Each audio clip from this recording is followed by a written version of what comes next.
الله لا حول ولا قوة إلا بالله العلي العظيم.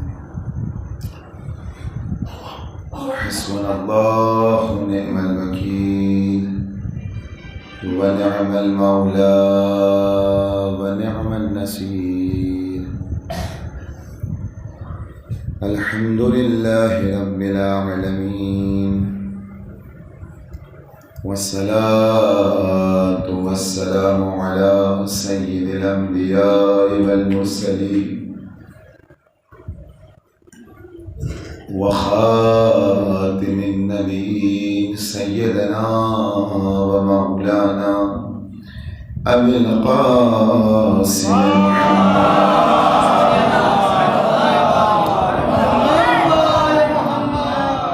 وآله الطيبين الطاهرين المعصومين المظلومين المنتجبين المنتخبين.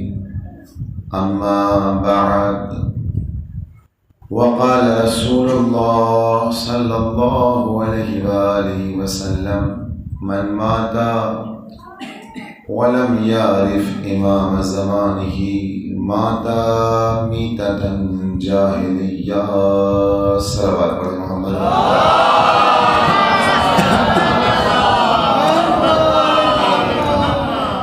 گزارش ایک مرتبہ سورہ الحمد اور 3 مرتبہ سورہ اخلاص کی تلاوت فرما کر مرحوم و مغفور نفیس احمد ابن ہاشم علی صاحب کی ان کو ایصال فرما دیں. اللہم صلی علی محمد، اللہم صلی علی محمد، اللہم صلی علی محمد. بسم اللہ الرحمن الرحیم. ایاک نعبد و ایاک نستعین صراط الذین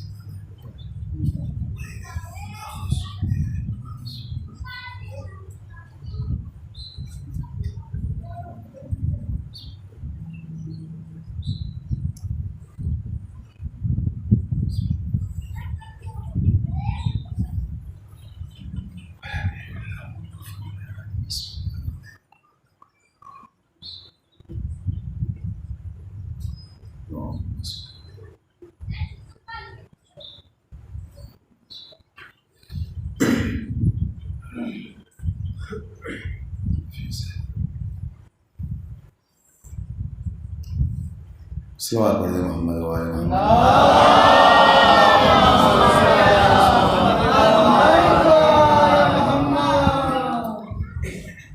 من مات ولم يعرف امام زمانہ مات میتۃ جاہلیہ. اصال ثواب کی مجلس ہے اور ظاہراً اس عزاخانے میں تقریباً شاید عشرے کا اہتمام کیا گیا ہے. روز مجلسیں ہو رہی ہیں. بہت بڑا کرم ہے پروردگار کا مومنین حسین آباد پر کہ جسے جب توفیق مل جائے فرشیدہ بچھانے کی، کرم ہے پروردگار کا. اور جو روز آ کر بیٹھتے ہیں، مجلسیں سنتے ہیں اور اہل بیت علیہم الصلاۃ والسلام کے مصائب پر گریہ کرتے ہیں، اپنی آنکھوں کو نم کرتے ہیں، یہ بھی ایک کرم ہے خداوند عالم کا ان لوگوں پر جو کربلا والوں کے مسائل میں اپنی آنکھوں کو نم کیا کرتے ہیں. ورنہ رونا بھی اتنا آسان نہیں ہے. اتنے لوگ بیٹھے، انہی میں کچھ ایسے ہوں گے، کچھ ایسے ہیں کہ آنکھیں نم ہو جاتی ہیں امام حسین کے نام پر، کربلا والوں کے نام پر آنکھوں سے آنسو جاری ہو جاتے. کچھ ایسے ہیں ان کے سامنے کچھ بھی پڑھ دیجئے آنکھوں سے آنسو نہیں نکلتا. ٹھیک ہے کہ وہ مغموم ہوتے ہیں، غم ہوتا ہے ان پر، طاری ہوتا ہے، وہ کیفیت ان پر طاری ہوتی ہے، سر جھکا لیتے ہیں مثال کے طور پر. لیکن کیا یہ دونوں حضرات برابر ہیں؟ ایک وہ جو غم حسین میں اپنے آنکھوں کو نم کر رہا ہے، اور ایک وہ جو چاہ کر بھی آنکھوں سے آنسو نہیں نکل رہا ہے. توجہ شرط ہے. جتنے ہیں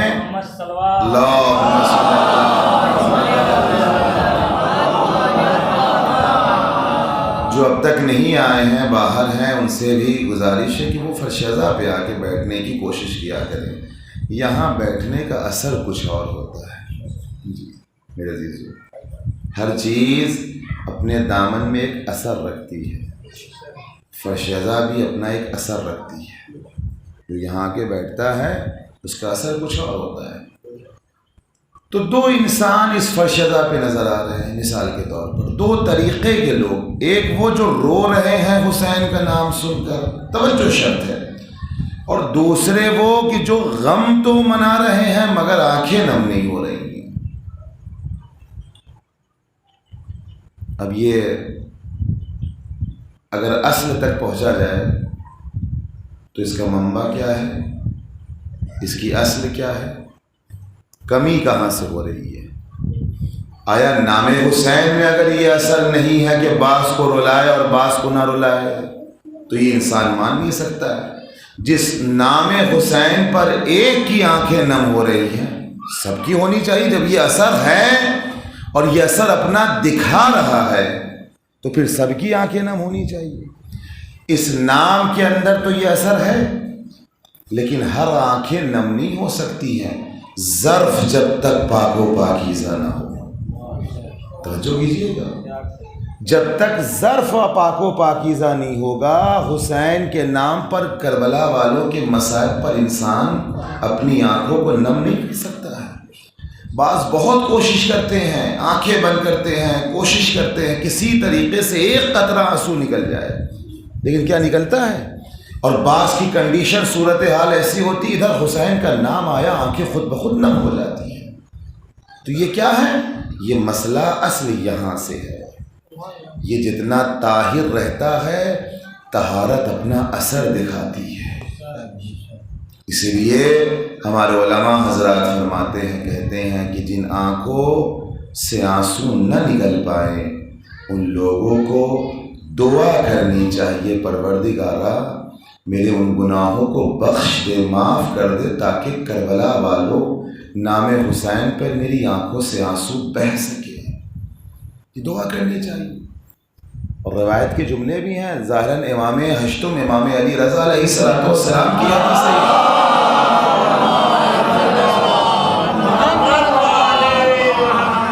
کہ اگر کوئی معرفت کے ساتھ جو حق ہے امام حسین کا، اس حق کے ساتھ، اس معرفت کے ساتھ آنکھ سے ایک قطرہ آنسو، یعنی جو مچھر کا پر ہوتا ہے نا، اگر اتنا بھی آنسو انسان کی آنکھوں سے نکل جائے تو امام فرماتے ہیں اگر یہ معرفت کے ساتھ یہ آنسو نکل رہے ہیں تو یہی آنسو جو مچھر کے پر کے برابر ہے، یہ انسان کی بخشش کے لیے کافی ہے. یہ انسان کی بخشش کے لیے کافی ہے. لیکن شرط ہے کہ اس معرفت کے ساتھ ہی آنسو آنکھوں سے نکلے. تو یہ کمی کہاں ہے؟ معرفت میں. ہمارے پاس معرفت نہیں ہے، وہ معرفت نہیں ہے جو معرفت ہونی چاہیے. ورنہ پیغمبر کی جس حدیث کو میں نے بیان کیا کہ من ماتا ولم یعرف امام زمانہ ماتا میتتن جاہلیہ، کہ جو کوئی مر جائے اور اپنے زمانے کے امام کو نہ پہچانے تو وہ جاہل کی موت مرا ہے.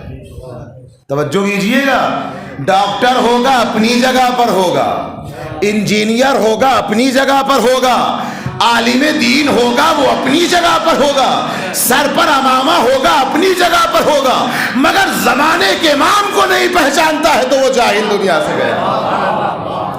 صلوات پڑھ دے محمد و آل محمد.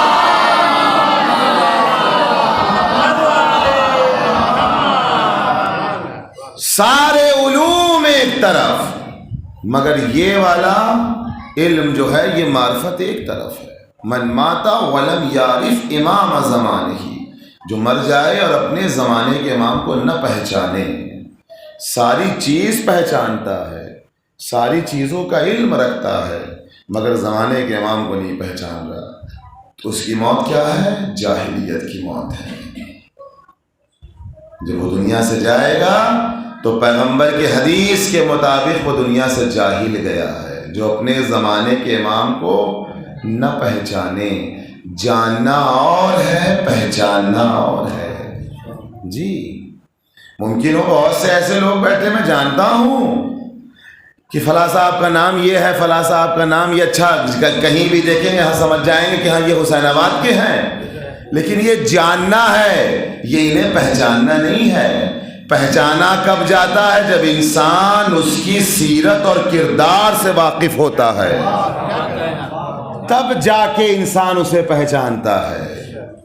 تو جاننا اور ہے پہچاننا اور ہے. ہم امام کو جانتے ہیں پہچانتے نہیں ہیں. امام کا نام ہمیں پتہ ہے، بعض تو نام کے حد تک محدود ہیں، بعض نام بھی نہیں جانتے. اپنے ضرب سے پوچھا جائے، دیکھیے میں پھر ایک پہلے کا ایک گفتگو اور ایک بات آپ کے سامنے رکھ دوں، چونکہ مجھ سے یہ چیز برداشت بھی نہیں ہوتی ہے. للہ فرشیزہ پہ کچھ کھا پی کے نہ آیا کریں. کھا پی کے یعنی وہ کھانے کی بات نہیں ہو رہی ہے، گٹکا وٹکا کھا کے نہ آیا کریں. خدا کے لیے فرشیزہ پہ آئیں، اپنے منہ کو صاف رکھیں. حکم تو یہ ہے کہ باوضو ہو کر آؤ، لیکن کم سے کم انسان باوضو نہیں آ پا رہا تو اپنے دہن کو تو صاف رکھے.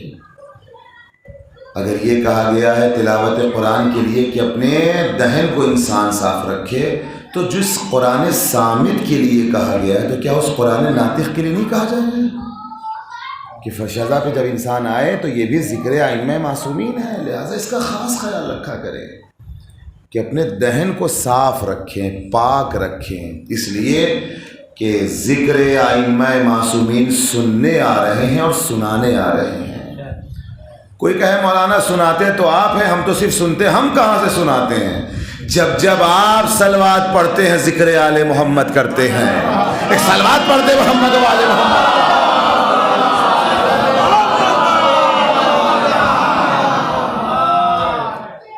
آل محمد کا نام انسان جب منہ سے لیتا ہے تو ایسے ہی لیتا ہے.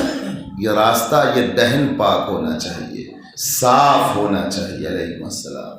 اور جب آئیں تو ان ساری چیزوں کا خیال رکھیں، تبھی مجلس حسین انسان کو اس مقام تک پہنچاتی ہے.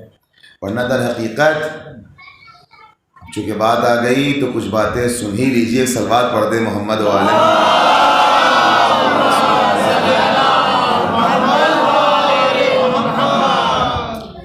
در حقیقت انصاف سے بتائیے، جتنا ہم رسموں کو ترجیح دیتے ہیں، کاش اتنی ہم شریعت کو ترجیح دیتے تو کہاں سے کہاں یہ قوم پہنچی ہوتی.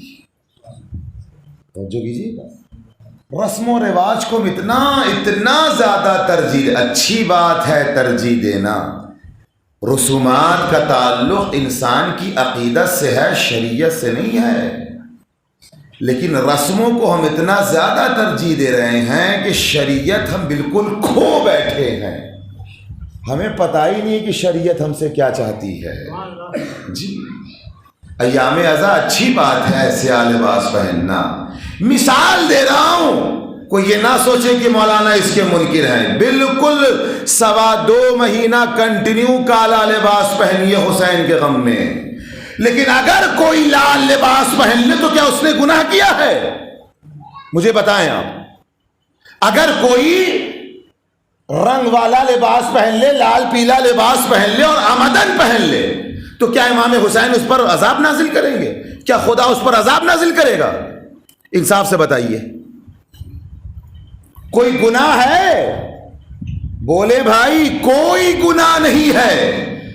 اور ممالک میں لال کپڑے پہنے جاتے ہیں کہ نہیں پہنے جاتے ہیں؟ کیوں پہنے جاتے؟ اس لیے کہ اس کا شریعت سے کوئی لینا دینا نہیں ہے. ہماری عقیدت، ہماری محبت سے لینا دینا، مگر ہم نے رسم و رواج کو اتنا زیادہ ترجیح دے دیا کہ ہم تو اسے گناہ سمجھتے ہیں. نماز کا ترک کر دینا گناہ نہیں ہے. صلوات پڑھ دے محمد و آل محمد پر.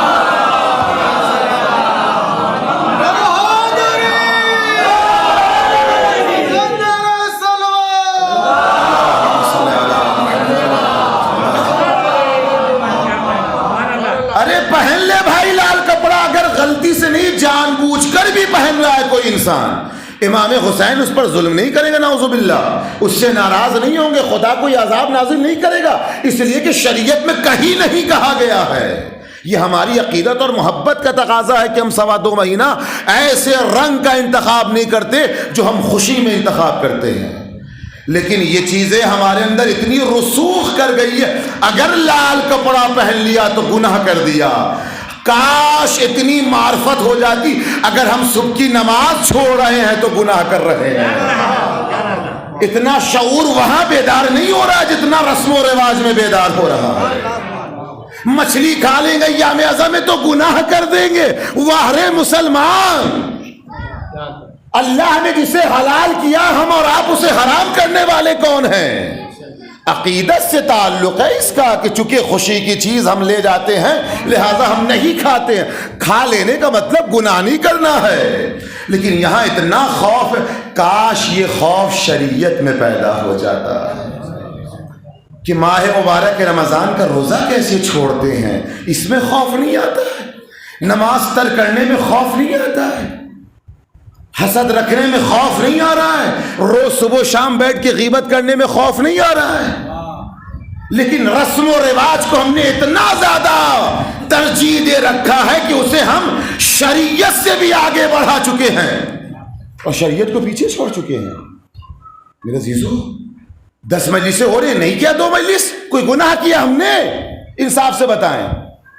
نہیں طبیعت صحیح ہے، نہیں دل چاہ رہا ہے، مثال کے طور پر حالات ایسے نہیں ہیں، لیکن انسان کیا نہیں، اگر 10 ہو رہی تو 10 میں کرنا ہے، 10 میں شریک ہونا، اگرچہ انسان مرتا ہی کیوں نہ رہے۔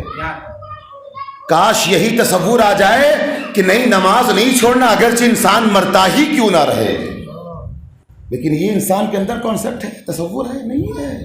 یہ میں نے 2-3 مثالیں دی، ورنہ ایسی کتنی مثالیں ہیں رسم و رواج کے اعتبار سے۔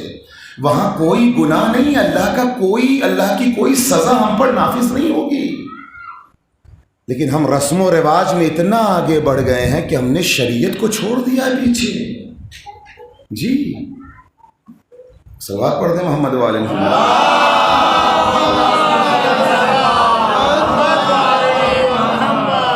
یہ کیا ہے؟ یہ بیمار فتی ہے۔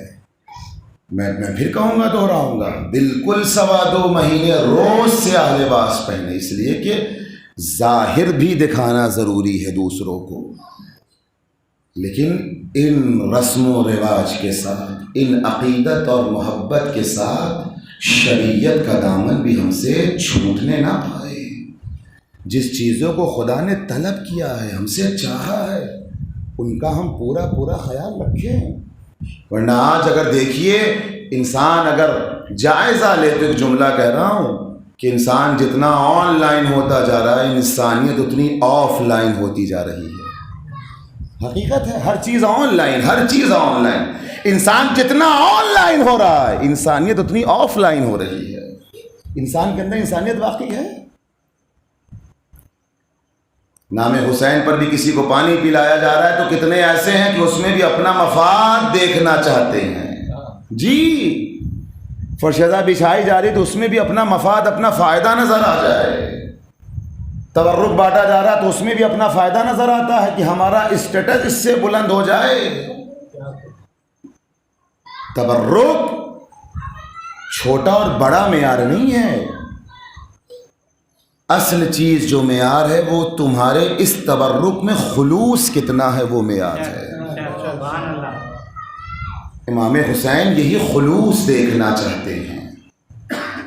امام حسین علیہ السلام کو اس سے سروکار نہیں ہے کہ آپ نمک پارا بانٹ رہے ہیں یا بریانی بانٹ رہے ہیں۔ آپ ایک گلاس پانی کربلا والوں کے نام پہ پلا رہے ہیں، اس پانی میں خلوص ہونا چاہیے۔ اگر اس میں خلوص ہے اور ان تبرک میں خلوص نہیں ہے تو یہ کہیں اس سے زیادہ بہتر ہے کہ جہاں کربلا والوں کا خلوص، کربلا والوں کے لیے جو کام کیا جا رہا ہے، جو تبرک بانٹا جا رہا ہے، وہ خلوص نظر آ رہا ہے۔ مجلسیں ہو رہی، دنوں رات مجلس ہو رہی ہے، مگر ہم جہاں ہیں وہیں پڑے ہیں۔ ہمارے اندر ان مجلسوں سے تبدیلی کیوں نہیں ہو رہی ہے؟ لمحہ فکریہ ہے کہ نہیں؟ صبح و شام مجلس کر رہے ہیں 2.25 مہینے، اب تو ایام اعزا تمام پہ ہے، ورنہ خود انسان اپنا محاسبہ کرے کہ 2 مہینہ ہم نے امام حسین کا غم منایا، یہ غم، یہ مجلس ہمیں کہاں سے کہاں لے کر آئی ہے؟ آیا جہاں تھے ہم چاند رات سے پہلے وہی ہیں، یا 2 مہینے کی عزاداری میں ہمارے اندر کچھ تبدیلیاں آئی ہیں کہ نہیں آئی ہے؟ 2 مہینے کی عزاداری میں ہمارے اندر کچھ امام زمانہ کی معرفت بڑھی ہے کہ نہیں بڑھی ہے؟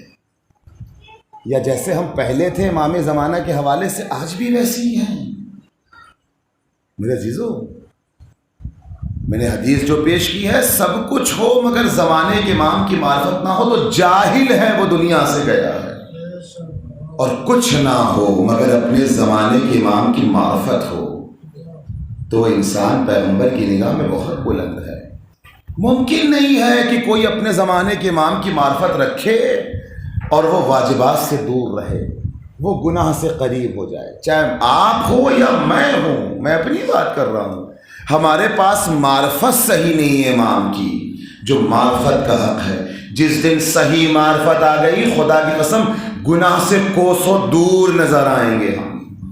جس دن صحیح معرفت نظر آ گئی، واجبات سے ہم کبھی دور ہٹتے ہوئے نظر نہیں آئیں گے۔ جس دن اپنے زمانے کے امام کو پہچان لیا، ہماری آنکھیں کبھی کسی نامحرم پر اٹھے گی نہیں۔ جس دن ہم نے اپنے زمانے کے امام کو پہچان لیا، ہمارے منہ سے کبھی گالی نکل نہیں سکتی ہے۔ لیکن یہ سارے کاموں کی وجہ یہ ہے کہ ہم اپنے زمانے کے امام سے دور ہیں، دور ہیں۔ جو جمعہ کی آواز پہ لبیک نہ کہے، وہ امام زمانہ کی آواز پہ لبیک کہاں سے کہے گا؟ آپ مجھے بتائیں، جن جوانوں کو، جن لوگوں کو یہ کھلے کون جائے جمعہ کی نماز میں 2 کلومیٹر تقریباً، بڑا گاؤں ہے یہاں 3-4 کلومیٹر، جو یہ 2-3 کلومیٹر کی مسافت کو طے نہ کر سکے، یہ ناگوار گزرے، تو سوچئے کہ اگر امام آواز دیں گے اور کہیں گے چند کلومیٹر چل کر آؤ، تو کیا وہ ناگوار نہیں رہے گا ہمارے لیے؟ اور یاد رکھیے گا کہ جملہ کہہ رہا ہوں، میں نے خطبہ جمعہ میں بھی کہا تھا اور اس کو میں یہاں دہرا رہا ہوں، کہ انسان برا کب لگتا ہے؟ جب وہ روکنے اور ٹوکنے لگتا ہے تب برا لگتا ہے۔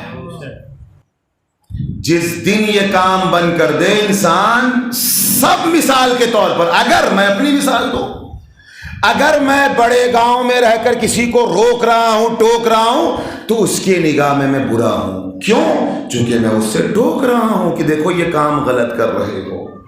اور جس دن یہ روکنا ٹوکنا بند کر دوں، پورے گاؤں کے لیے میں اچھا بن جاؤں گا، پورے گاؤں کے لیے۔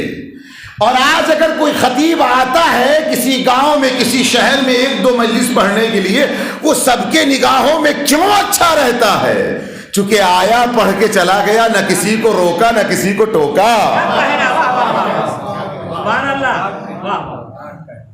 وہ بھی جب رہنا شروع کر دے گا تو جو آج اچھا لگ رہا ہے ایک مجلس میں یا ایک خمسے میں یا ایک عشرے میں، کل وہ بھی برا لگنا شروع ہو جائے گا۔ کیوں؟ جب رہے گا تو اپنی ذمہ داری کو ادا کرے گا، اور جہاں ٹوکا جاتا ہے، روکا جاتا، وہاں انسان جب برا لگتا ہے تو وہ اس کا دشمن ہو جاتا ہے۔ تو یہ انسان مت سوچے کہ آج ہم مولانا کے ساتھ نہیں ہیں، وہ برے لگ رہے ہیں، جی نہیں، اگر آج علماء برے لگ رہے ہیں تو کل زمانے کا امام بھی اسے برا لگے گا، اس لیے کہ وہ بھی آئے گا تو ٹوکے گا، وہ بھی آئے گا تو روکے گا۔ شراب پینے پہ وہ خوش نہیں ہوگا، بلکہ وہ صرف ٹوکے گا، روکے گا نہیں، حد شرعی جاری کرے گا۔ جی، جو حد جاری کرے گا اس کا حق ہے آنے والے کا، اس لیے کہ جب اسلامی مملکت، اسلامی حکومت ہوگی تو پھر نظام بھی ویسے ہی چلے گا، اسلامی نظام، اور جب یہ اسلامی نظام چلے گا تو حد شرعی بھی جاری کیا جائے گا۔ پھر شراب کی سزا الگ ہے، جو جوا کھیل رہا اس کی سزا الگ ہے، جو گالی دے رہا اس کی سزا الگ ہے، نعوذ باللہ جو اور گناہ کر رہا اس کی سزا الگ ہے۔ یہاں تو صرف روکا جاتا ہے، ٹوکا جاتا ہے، سمجھایا جاتا ہے۔ وہاں جب سمجھ میں نہیں آئے گا تو حد جاری کی جائے گی، جو چوری کر رہا اس کی انگلیاں کاٹ لی جائیں گی۔ یہ حد شرعی اٹھا کر دیکھیے میرے عزیزو، لہذا اگر زمانے کے امام کی معرفت صحیح کسی میں آ گئی تو خدا کی قسم چاہے وہ علماء اس زمانے کے ہوں یا کسی زمانے کے ہوں یا ہر وہ انسان جو صحیح ہے، متقی ہے، پرہیزگار ہے اور دوسروں کو روک رہا ہے، ٹوک رہا ہے، تو ہر وہ انسان کو اچھا لگنا شروع ہو جائے گا۔ لیکن جب انسان اچھا نہیں لگ رہا ہے، مثال کے طور پر ایک صلوات پڑھ دیں محمد و آل محمد۔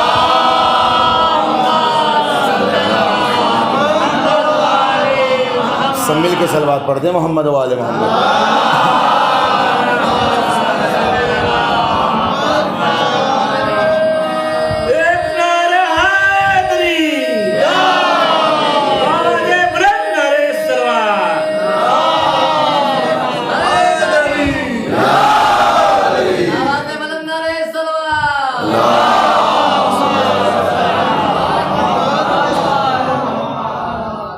لہذا ہم سب کی یہ کوشش ہونی چاہیے کہ ہم اپنے زمانے کے امام کو پہچانیں، کچھ بھی پہچانیں، تھوڑا ہی سا پہچانیں، مگر ہمارا روز والا جو دن ہے وہ کیا ہو، جو گزر چکا اس سے بہتر ہونا چاہیے، آنے والا جو دن ہے وہ آج سے بہتر ہونا چاہیے۔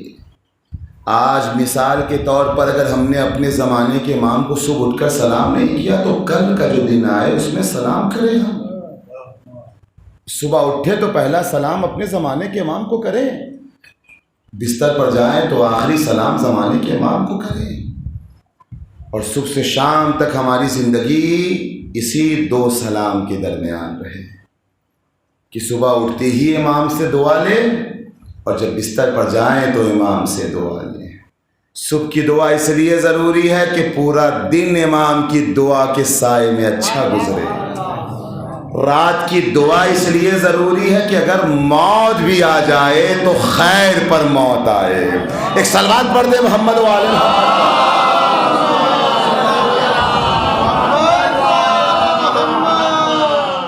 ہے کہ نہیں؟ صاف سے بتایا ہم کتنا ہم نے پہچانا ہے۔ گالی اسی منہ سے دیتے ہیں، یا حسین بھی اسی منہ سے کر رہے ہیں۔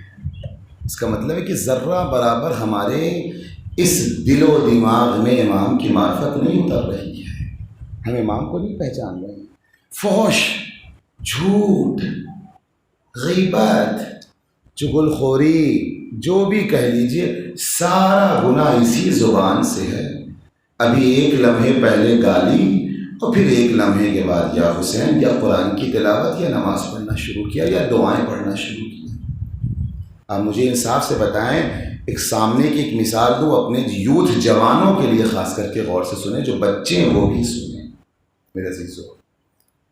غذا تو آپ نے دیکھا ہی، روز کھاتے ہیں ماشاءاللہ، 3 ٹائم تو ہم کھاتے ہی، صبح کا ناشتہ، دن کا کھانا اور رات کا کھانا۔ کم ہی ایسے ہیں جو 2 ٹائم کھاتے ہیں، ورنہ اکثر انسان 3 ٹائم کھاتے ہیں کہ نہیں کھاتے ہیں؟ اللہ رے نظام پروردگار 3 ٹائم اگر اس نے جسمانی غذا کا انتظام کیا تو 3 ٹائم روحانی غذا کا انتظام بھی کیا ہے۔ صبح کا ناشتہ، ناشتے سے پہلے نماز صبح ادا کر لو جو اس کا وقت ہے۔ دوپہر کا کھانا بعد میں کھاؤ، جسمانی غذا کے چکر میں بعد میں رہو، پہلے دوپہر ہو گئی تو روحانی غذا کو حاصل کر لو، ظہرین اور عصر پڑھ لو، اس کے بعد سے جسمانی غذا کی طرف دوڑو۔ شام ہو گئی، اچھا شام کے کھانے کا چکر بعد میں لگانا، پہلے مغرب و عشاء پڑھ لو۔ دونوں لیول کو برابر سے لے کے چلو گے تو جسم بھی مضبوط رہے گا اور روح بھی مضبوط رہے گا۔ اور کسی ایک کو اگر لے لیا اور ایک کو چھوڑا تو جسم مضبوط بھی اگر رہے گا تو یہ جسم کسی کام کا نہیں ہے جی۔ اور یاد رکھیے گا میرے عزیزو، بہت قیمتی جملہ کہنے جا رہا ہوں، اگر روح کے اندر توانائی نہیں ہے، روح کے اندر جسے کہا جائے طاقت نہیں ہے، روح آپ کی ضعیف ہے، روح مر چکی ہے مثال کے طور پر، روحانی غذا نہیں مل رہی روح کو، اور جسم کھا کھا کے انسان اتنا اچھا کہ اس نے اپنے جسم کو کر لیا ہے، تو آپ جانتے ہیں اس جسم کا غلط فائدہ اٹھایا جائے گا۔ پھر کیا کرے گا؟ اپنی باڈی کا ناجائز فائدہ اٹھائے گا، کمزوروں پہ ظلم کرتا ہوا نظر آئے گا۔ اور اگر کسی کے جسم کے ساتھ ساتھ اس کی روح کے اندر توانائی ہوگی تو چاہے جتنا اچھا طاقتور انسان کیوں نہ ہو، مگر وہ جانتا ہے چونکہ اس کی روح بھی طاقتور ہے، کہاں اپنی طاقت کا استعمال کرنا ہے، کہاں نہیں کرنا ہے۔ جی کوئی عباس علمدار سے کوئی زیادہ طاقتور ہو تھا؟ یہ بتائیے، انصاف سے بتائیے۔ لیکن چونکہ جہاں جسمانی طاقت علی کے اندر اتنی زیادہ ہے، عباس علمدار کے اندر اتنی زیادہ ہے، دیگر ائمہ معصومین کے اندر یا ان کے چاہنے والے یا ان کے اصحاب اگر آپ دیکھیں اٹھا کر، تو ان کی روحانی طاقت بھی اسی بلند مقام تک پہنچی ہوئی ہے کہ جہاں پیغمبر کسی کے لیے کہہ رہے ہیں کہ السلمان منا اہل البیت، سلمان میرے اہل بیت میں سے ہیں، یہ جسمانی طاقت کے اعتبار سے نہیں ہے، یہ روحانی طاقت کے اعتبار سے ہے۔ روح اور معرفت وہاں تک پہنچی ہے سلمان کی کہ پیغمبر یہ کہہ رہے ہیں۔ تو بہرحال جو مثال دینی تھی اس پہ آپ غور کیجئے۔ غذا 3 ٹائم انسان kھاتا ہے کہ نہیں؟ ذرا سا آنکھ کھول کے جملہ سنیں، صلوات پڑھ دیں محمد و آل محمد۔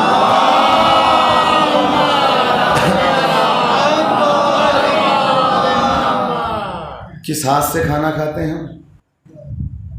داہنے ہاتھ سے، جس کو سیدھا ہاتھ کہتے ہیں اور رائٹ ہاتھ کہتے ہیں، رائٹ ہینڈ انگلش میں کہتے ہیں نا۔ یہ کیا ہے؟ الٹا ہاتھ ہمارا ہو گیا بایاں، اور یہ داہنا۔ توجہ کیجیے گا، کبھی کبھی اللہ نے بعض چیزیں ہمارے سامنے اس طریقے سے رکھی کہ صرف ہم اگر ان پہ غور کر لیں تو بہت سے مسئلے مسائل ہماری زندگی کے حل ہو جاتے ہیں۔ کوئی کہے اس سے کھانا کھائیے تو انسان کھاتا ہے؟ کیوں نہیں کھاتا ہے؟ چونکہ اس کا استعمال کچھ اور ہے۔ جبکہ استعمال کے بعد انسان اپنے ہاتھ کو پاک کر لیتا ہے، دھو لیتا ہے، مگر پھر بھی کراہیت یہ ہوتی ہے کہ انسان غذا کو اس ہاتھ سے کھائے، اس ہاتھ سے نہ کھائے۔ مخصوص کر دیا ہے ایک ہاتھ سے، اور اگر خدا نخواستے اس میں اگر وہ غلاظت لگی ہو تو بدرجہ اولا کوئی انسان، اس لیے کہ جہاں گندگی ساتھ ہو پھر تو انسان ایسے ہاتھ سے وہ کھانا کھا ہی نہیں سکتا ہے۔ جہاں گندگی نہیں ہوتی، ہاتھ صاف رہتا ہے، پھر بھی انسان کراہیت محسوس کرتا ہے۔ ان ہاتھوں کی غذا اور ان ہاتھوں کا مسئلہ انسان کو سمجھ میں آ جاتا ہے، اس زبان کا مسئلہ سمجھ میں نہیں آتا ہے کہ جہاں گالی جیسا فحش نازیبا الفاظ انسان اسی زبان سے، اسی راستے سے نکال رہا ہے، اور پھر اسی راستے سے روحانی غذا کا استعمال کر رہا ہے۔ کبھی حسین کا نام لے رہا ہے، کبھی خدا کا نام لے رہا ہے، کبھی نماز پڑھ رہا ہے، کبھی قرآن کی تلاوت کر رہا ہے۔ سوچیں کیسے ممکن ہے؟ جب غذا کا استعمال ممکن نہیں ہے تو پھر ذکر کا استعمال انسان کیسے کر سکتا ہے کہ زبان سے گالی بھی دے، اسی زبان سے قرآن کی تلاوت بھی کرے؟ ممکن نہیں ہے۔ اللہ نے ایک ظرف بنایا ہے، توجہ کیجئے گا، اب اس ظرف میں یا تو اگر گندگی ہے تو پھر طہارت یہاں نہیں رہ سکتی، اور اگر طہارت ہے تو گندگی نہیں رہ سکتی ہے۔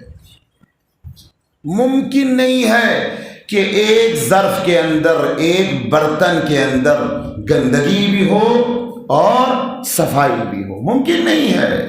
اگر وہ ظرف پہلے سے گندا ہے تو اس میں صاف چیز آ نہیں سکتی ہے جب تک انسان اسے پاک نہ کر لے۔ ہمارا دل بھی ایسا ہی، اگر آل محمد اس میں آ گئے تو پھر شیطان کبھی آ نہیں سکتا ہے، اور اگر کوئی شیطان کی پیروی کر رہا ہے تو پھر وہ آل محمد کی کبھی پیروی کر نہیں سکتا ہے۔ جی امام زمانہ کی معرفت کا تعلق بھی یہیں سے ہے۔ اسے پہلے ہم پاک کریں، اسے پہلے ہم طاہر کریں، پاک و پاکیزہ کریں۔ جب پاک و پاکیزہ کر لیں گے تو امام زمانہ کی معرفت خود بخود چلی آئے گی، اور جب آئے گی تو انسان کو انسان کامل بنا دے گی۔ جی پھر نہ وہ کبھی نماز صبح چھوڑے گا، نہ کبھی نماز شب ترک کرے گا۔ معرفت کی چیز ہے۔ جن لوگوں کے پاس معرفت ان کی زندگی اٹھا کر دیکھیے، اور جن کے پاس معرفت نہیں ان کی زندگی اٹھا کر دیکھیے، دونوں میں زمین و آسمان کا فرق نظر آتا ہے۔ ہماری زندگی کے اندر زمین و آسمان کا فرق نظر آتا ہے۔ صرف بنا کیا ہے؟ اصل کیا ہے، منبع کیا ہے؟ وہی معرفت. جس کے پاس معرفت ہے اس کے لیے بہت اچھی بات ہے. پھر تو وہ اس کے اعمال اتنے اچھے نظر آئیں گے خدا کی قسم کہ ہر چیز کا پاس و لحاظ رکھے گا. اور جن کے پاس معرفت نہیں ہے، نہ ان کے پاس اخلاق ہے، نہ ان کے پاس تمیز ہے، نہ ان کے پاس تہذیب ہے. انہیں پتہ ہی نہیں کس کے سامنے کیا بولنا ہے. جسے یہ نہیں پتہ ہے کہ ہمارے زمانے کا امام ہماری باتوں کو سن رہا ہے. سوچئے.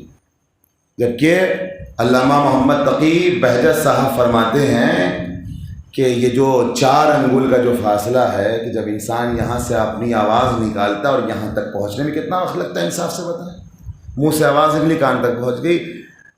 محمد تقی بہجت صاحب کہتے ہیں اس کان تک تمہاری آواز بعد میں جاتی ہے، پہلے زمانے کا امام سنتا ہے. اللہ اکبر. سوچئے، یعنی ہم جو بول رہے ہیں اس کان تک آواز بعد میں جاتی ہے، پہلے ہمارے زمانے کا امام ہماری باتوں کو سنتا ہے.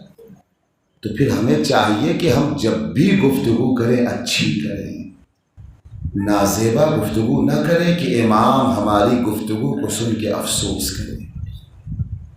لوگ کہتے ہیں امام کیسے افسوس کریں؟ کیوں؟ باپ ہیں آپ، ماشاءاللہ بہت سے لوگ یہاں باپ کا درجہ رکھتے ہیں، صاحبان اولاد ہیں، خدا ان کے بچوں کو سلامت رکھے. آج ایک بچہ کسی باپ سے ذرا سی بدتمیزی کر دیتا ہے تو باپ کو ناگوار گزرتا ہے کہ نہیں؟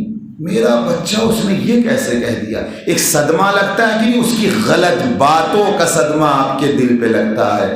جو زمانے کا باپ ہے، آپ ذرا سوچیں، جب اس کے بچے اگر غلط الفاظ اپنی زبان سے نکالتے ہیں تو کیا امام کو برا نہیں لگتا؟ امام کو صدمہ نہیں لگتا کہ ہمارا بچہ ہے، ہمارا چاہنے والا ہے، ہماری امت کا جو ہے وہ فرد ہے، اور اس کے بعد سے اس طریقے کی نازیبا گفتگو کر رہا ہے؟ تو یہ کیا ہے؟ صرف بی معرفتی ہے. جہاں معرفت آ جاتی ہے انسان کی زندگی نکھرتی ہوئی نظر آتی ہے، اور جہاں معرفت نہیں ہے اس کی زندگی بکھرتی ہوئی نظر آتی ہے. بڑا فرق ہے میرے عزیزو. 28 سفر کا دن گزرا ہے، اور جو دن گزرا ہے 2 معصوم کی شہادت کی تاریخ ہے. جی، ایک نانا اور ایک نواسا. ایک وہ جس پر خدا نے نبوت کو تمام کیا ہے، اور دوسرا وہ جو امامت کی دوسری کڑی ہے، جس کا نام کیا ہے؟ حسن. اتنا پیارا نام کہ اگر حسن لکھا جائے تو حسن پڑھا جا سکتا ہے. توجہ کریں، اگر حسن لکھا جاتا ہے تو حسن پڑھا جا سکتا ہے. نہیں، بالکل اسی طریقے سے جس طریقے سے حسین لکھا جاتا ہے تو حسین پڑھا جا سکتا ہے. بالکل اسی طریقے سے کہ اگر 72 لکھا جائے تو بہتر پڑھا جا سکتا ہے. ایک صلوات پڑھ دے محمد و آل محمد پر.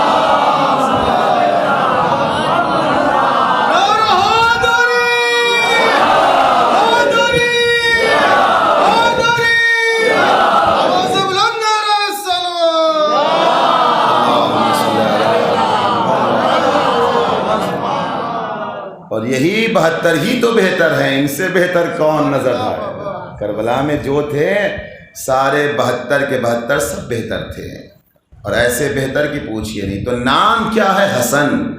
حسن سے لیا گیا ہے. اللہ اکبر.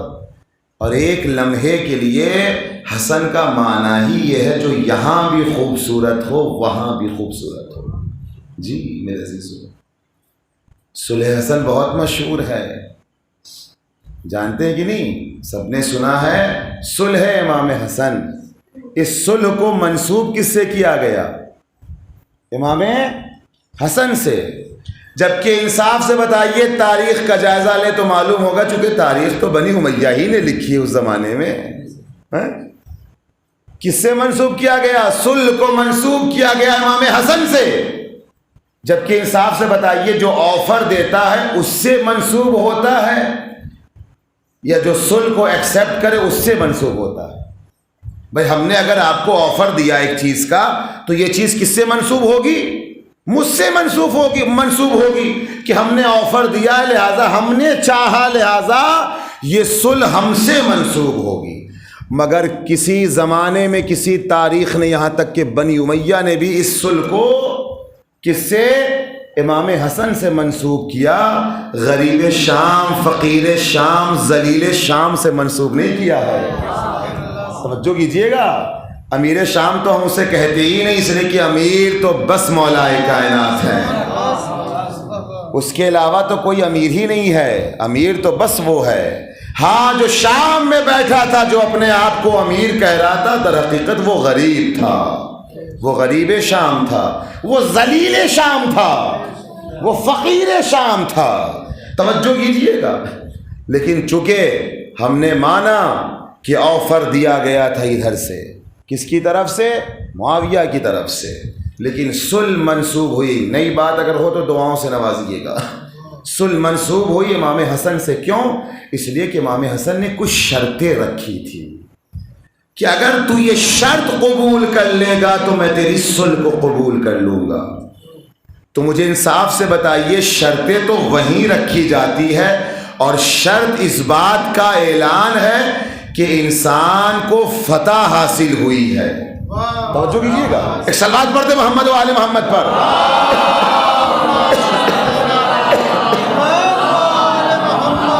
امام حسن مجتبیٰ علیہ السلام کا شرط رکھنا اس بات کی دلیل ہے کہ فتح امام حسن کو حاصل ہوئی ہے، اس لیے کہ شرط رکھا ہے، سامنے والے نے شرط کو قبول کیا۔ یہ اور بات ہے کسی شرط پر اس نے عمل نہیں کیا، لیکن کیا ہے؟ شرطیں تو رکھی امام حسن مجتبیٰ نے، اس نے قبول کیا۔ لیکن بنی امیہ جو تاریخ لکھنے والے تھے، کیا یہ نہیں جانتے تھے کہ صلح کو منسوب کر دیا جائے معاویہ کے ساتھ؟ لیکن نہیں، انہوں نے منسوب کس سے کیا؟ امام حسن سے۔ توجہ کیجیے گا اور اس جملے کی قدر کیجیے گا، صلح منسوب ہوئی امام حسن سے، صلح معاویہ کوئی نہیں کہتا ہے، صلح حسن کہتا ہے۔ کیوں کہا جاتا ہے؟ بنی امیہ بھی یہ جانتے تھے کہ صلح ایک امر خیر ہے، خیر کی دعوت اہل بیت کی طرف دی جاتی ہے، شر کی طرف نہیں دی جاتی ہے۔ صلوات پڑھ دے محمد و آل محمد۔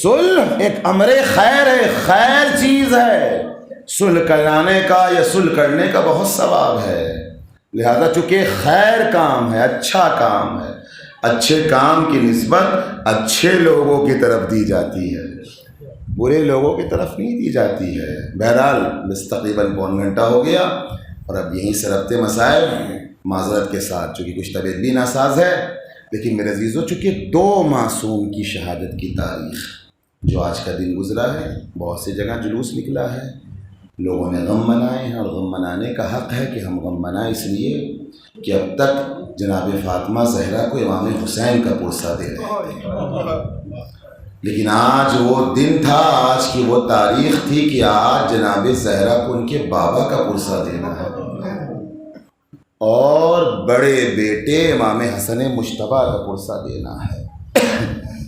اللہ اکبر۔ آپ جانتے ہیں کہ جناب سیدہ کتنی مظلومہ تھی، کہ خود پر تو ظلم جو ہوا وہ تو ہوا ہی ہے، وہ تو تاریخ بالکل روشن ہے، لیکن بچے بھی اتنے مظلوم تھے کہ ایک کے جنازے پہ تیروں کی بارش ہوئی، اور ایک کا جنازہ تیروں پر معلق تھا۔ اللہ اکبر، تیروں کی بارش۔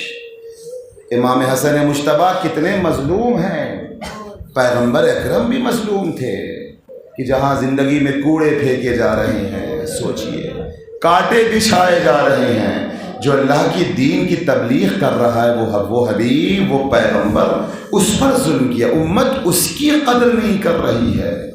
اور پیغمبر کا ایک ظلم تو اور نظر آیا کہ ادھر جنازہ پڑا ہے، لوگوں نے جنازہ چھوڑ دیا ہے، اور پیغمبر کا جنازہ چھوڑ کر کہاں بھاگے؟ شر کی طرف بھاگے۔ اللہ اکبر۔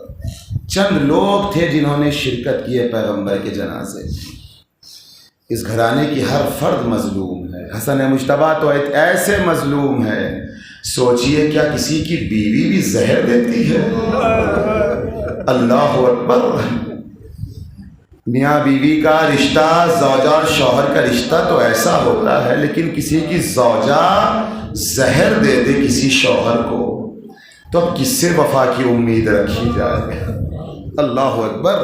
مگر روایت بتاتی ہے کہ جودہ نے زہر دیا، زہر کا اثر یہ ہوا کہ ایک مرتبہ حسین جب آئے ہیں تو امام حسن نے یہی کہا، بھائی حسین ایک تشت لے کر آؤ۔ تشت آیا تو حسن نے ایک مرتبہ خون کی قائے کرنا شروع کیا، اور اب روایت بتاتی ہے کہ جگر کے ٹکڑے گر رہے تھے تشت میں۔ ہائے امام حسن مجتبیٰ کی مظلومیت کہ امام حسن مجتبیٰ کے جگر کے ٹکڑے ہوئے اور امام حسن مجتبیٰ کے فرزند قاسم کے میدان کربلا میں ٹکڑے ہوئے۔ اللہ اکبر۔ جزاکم ربکم خیر الجزا۔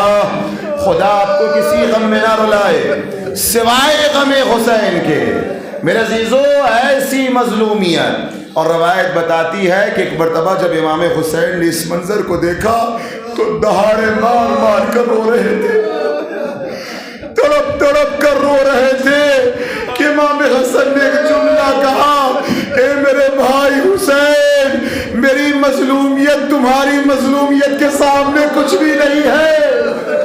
اے بھیا حسین صبر کرو، تمہیں تو بڑی مصیبتیں اٹھانی ہے، بہت بڑا امتحان دینا ہے۔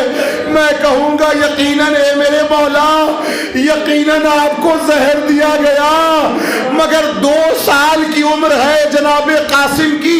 ارے آپ کی شہادت کے بعد کسی نے قاسم کو تماچے تو نہیں لگائے، مگر ہائے سکینہ کہ حسین کی شہادت کے بعد سکینہ کو تماچے لگائے جا رہے تھے۔ اللہ اکبر۔ جزاکم ربکم خیر الجزا۔ خدا آپ کو کسی غم میں نہ رلائے سوائے غم حسین کے۔ بس 2 جملے مجلس تمام ہے میرے عزیزو۔ روایت بتاتی ہے کہ ایک مرتبہ کفن پہنایا گیا، اور کفن پہنانے کے بعد جنازہ اٹھا چکے پیغمبر اپنے نواسوں سے بڑی محبت کیا کرتے تھے، لہٰذا حسن مجتبیٰ کی وصیت تھی کہ میرے جنازے کو نانا کے پہلو میں دفن کیا جائے، مگر ہائے جنازہ چلا، تیروں کی بارش ہوئی ہے۔ جناب زینب نے کیا دیکھا، اور ایک مرتبہ دیکھا تو یہی جملہ کہا، اے بھیا حسین، میں نے تو سفید کفن پہنایا تھا، ارے یہ کفن سرخ کیسے ہو گیا؟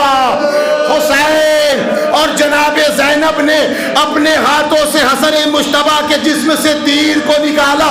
دل چاہتا ہے کہ جملہ کہوں، اے ثانیہ زہرا، آج خوشا نصیب، آج کم سے کم ہاتھ کھلے ہیں تو اپنے ہاتھوں سے بھائی کے لاشے سے تیر نکال رہی ہیں، مگر ہائے کل کربلا میں جب ہاتھ پسے پشت بندھے ہوں گے تو آپ چاہ کر بھی حسین کے لاشوں سے تیر نہ نکال سکیں گی، بندھے ہاتھوں سے کربلا سے کوچ کر جائیں گی۔ بھائی کا اڑیاں لاشا کرب و بلا کی سرزمین پہ بگور و کفن پڑا رہے گا۔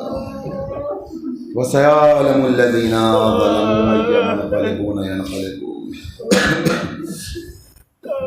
اِنَّا لِلَّهِ وَإِنَّا إِلَيْهِ رَاجِعُونَ۔ وزن بقضائه وتسلیما لأمره۔ بسم اللہ الرحمن الرحیم۔ سب مل کے پڑھ لیں۔ اللہم کل ولیک الحجۃ ابن الحسن صلواتک علیہ وعلی آبائہ فی هذه الساعة وفی کل ساعة ولیاً وحافظا وقائدا وناصرا ودلیلا وعینا حتی تسکنہ ارضک طوعا وتمتعہ فیہا طویلا۔ اللہم صل بار الہی اس عزا کو قبول فرما، اس کا ثواب مرحوم کی روح کو ایصال فرما، ان کے درجات کو بلند فرما، کہ گناہ کبیرہ گناہ صغیرہ کو درگزر فرما، انہیں جوار معصومین میں جگہ عنایت فرما۔ پروردگارہ بہت سے لوگ بیمار ہیں، مریض ہیں، ان لوگوں نے دعا سے دعا کہا ہے، پروردگارہ بحق شہداء کربلا، بحق رسول خدا امام حسن مجتبیٰ علیہ السلام انہیں شفاء کامل و عاجل عنایت فرما، جو مقروض غیب سے ان کے قرض کو ادا فرما، جو پریشان حال ان کی پریشانیوں کو دور فرما، بار الہ جو بے اولاد ہیں انہیں اولاد نرینہ عطا فرما، حجت آخر کے ظہور میں تعجیل فرما، ان ظہور ہمارے اعمال اس لائق ہو کہ ہمارا شمار امام کے ناصر و مددگار میں ہو۔ ربنا تقبل منا انک انت السمیع الدعاء۔ گزارش ایک مرتبہ سورہ الحمد اور 3 مرتبہ سورہ اخلاص کی تلاوت فرما کر مرحوم و مغفور نفیس احمد ابن راشد ہاشم علی صاحب کی روح کو ایصال فرما دیں۔ اللہم بسم اللہ الرحمن الرحیم، ایاک نعبد و ایاک نستعین،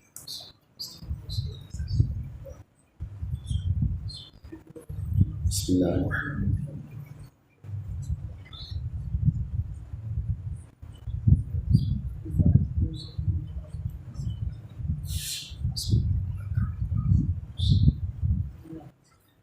اللہم